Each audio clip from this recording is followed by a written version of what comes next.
সালটা 2014। আর্জেন্টিনার ফুটবল ইতিহাসে আর্জেন্টিনার সুদিন চলছিল। একের পর এক পারফরমেন্স দিয়ে বিশ্ব ফুটবলে সবাইকে পেছনে ফেলে ফাইনালের মঞ্চে নিয়ে আসলেন আর্জেন্টিনাকে তৎকালীন কোচ আলেসান্দ্রো সাবেলা। তবে ফাইনালে এসে একদম শেষ সময়ে জার্মানের কাছে স্বপ্নভঙ্গ হয়ে যায় টিম আর্জেন্টিনার। ছুঁয়ে দেখা হলো না বিশ্বকাপের সোনালী ট্রফি। এরপর 2015 এবং 2016 পরপর 2 বছর কোপা আমেরিকার ফাইনালে রানার্স আপ হয় আর্জেন্টিনা। কোনোভাবেই যেন ধরা দিচ্ছিলেন না স্বপ্নের ট্রফি। এরপর 2018 বিশ্বকাপে কোচ সাম্পাওলির নেতৃত্বে যা তা অবস্থা হয় আর্জেন্টিনার। রাউন্ড অফ 16-তে বাড়ি ফিরে যায়। এরপরই দেখা দেয় আর্জেন্টিনার আকাশে দুর্যোগের ঘনঘটা।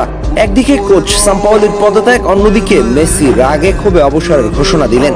সব মিলিয়ে বাজে একটা অবস্থার মধ্যে দিয়ে যেতে শুরু করে টিম আর্জেন্টিনা। তখন কোচ হিসেবে লিওনেল স্কালোনির নাম শোনা যাচ্ছিল। আর্জেন্টাইন ফুটবল ফেডারেশন কর্তৃক তাকে নিয়োগ দেওয়ার কথা ভাবছিল। তৎকালীন সময় অনূর্ধ্ব-20 দলের কোচিংয়ে নিযুক্ত ছিলেন তিনি। তখনই সিদ্ধান্তের ঘোর বিরোধিতা করেন স্বয়ং ম্যারাডোনা। ম্যারাডোনা তো বলেই বসলেন ও ঠিক করে রাস্তার একটা ট্রাফিক সামলাতে পারবে না, কিভাবে আর্জেন্টিনার জাতীয় দল সামলাবে। তবুও সবকিছু ছাপিয়ে 2 আগস্ট 2018 সালে তাকে অন্তর্বর্তীকালীন কোচের দায়িত্ব দেয়া হয়। সেখান থেকে 2019 সালের আগস্টে তাকে প্রধান কোচের দায়িত্ব দেয়া হয়। এরপর মেসি অবসর ভেঙে জাতীয় দলে ফিরে আসেন। এরপর যেন সবকিছু রূপকথার গল্পের মতো হতে লাগলো। আজ অবধি আর্জেন্টিনার জার্সিতে তার 7 বছর চলছে। এর মধ্যে তিনি যা করে দেখিয়েছেন তাকে কোনো ইতিহাস দিয়ে পর্যালোচনা করা সম্ভব নয়, বরং মনে হবে আসলে একটা রূপকথার গল্প, যেখানে জায়গা করে নিয়েছে 36 বছরের হতাশা থেকে মুক্তি, সাথে কোপা আমেরিকা, ফিনালিসিমা সহ একাধিক প্রীতি। তার অধীনে এখন পর্যন্ত আর্জেন্টিনা ম্যাচ খেলেছে 86টি, যার মধ্যে জয় পেয়েছে 64টিতে, ড্র করেছে 14টিতে, হেরেছে মাত্র 8টি। মাঝে টানা 35 ম্যাচ আনবিটেন থাকার রেকর্ড গড়েছিল।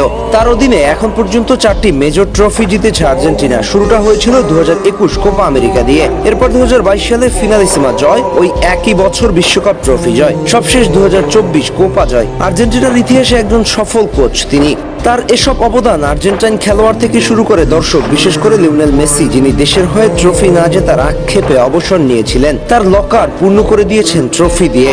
মেসি যতটা কৃতজ্ঞ, ঠিক ততটাই কৃতজ্ঞ আর্জেন্টিনার দর্শক সহ বিশ্ব ফুটবলে আর্জেন্টিনার সমর্থকরা। কারণটা ছিল হতাশার, নিজ দলকে একটা ট্রফি জিততে না দেখার আক্ষেপ। আর এসব কিছুকে আজ যিনি বাস্তবে রূপ দিয়েছেন, তিনি হচ্ছেন আর্জেন্টিনার ইতিহাসের রাজপুত্র লিওনেল স্কালোনি। আপনাকে ভুলে যাওয়া অসম্ভব, আপনি চিরকাল বেঁচে থাকবেন আর্জেন্টাইনদের হৃদয়ে।